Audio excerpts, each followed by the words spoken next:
analisis maupun praktis. Manfaat penelitian ada 3. Yang pertama, bagi instansi. Bagi instansi Satuan Pendidikan Provinsi DKI Jakarta, hasil penelitian ini diharapkan dapat menjadi masukan dalam pengelolaan pelatihan dan disiplin kerja agar kinerja pegawai semakin lebih optimal. Lalu yang kedua, untuk bagi universitas, diharapkan penelitian ini dapat menambah pengetahuan akademik di bidang manajemen sumber daya manusia. Lalu yang ketiga adalah bagi peneliti, diharapkan penelitian ini dapat menambah wawasan mengenai metodologi penelitian dan juga sekaligus menjadi syarat kelulusan S1 untuk mengambil gelar sarjana manajemen. Untuk menjawab permasalahan yang sudah dirumuskan, maka diperlukan kerangka pemikiran jelas. Oleh karena itu, saya menyusun paradigma penelitian yang menggambarkan pengaruh pelatihan S1 dan disiplin kerja S2 terhadap kinerja pegawai. Dalam paradigma ini terdapat 2 arah analisis, yaitu secara parsial dan juga simultan.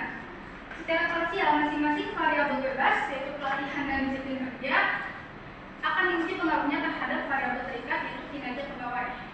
Kemudian, secara simultan, pelatihan dan disiplin kerja diuji bersama-sama terhadap kinerja pegawai.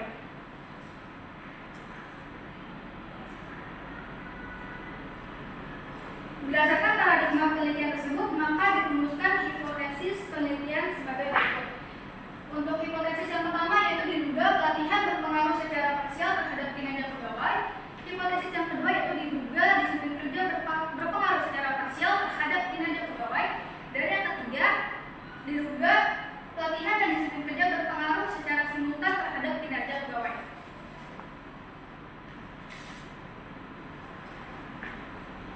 Selanjutnya, pada bagian tinjauan pustaka, saya memaparkan definisi dari masing-masing variabel penelitian sebagai berikut.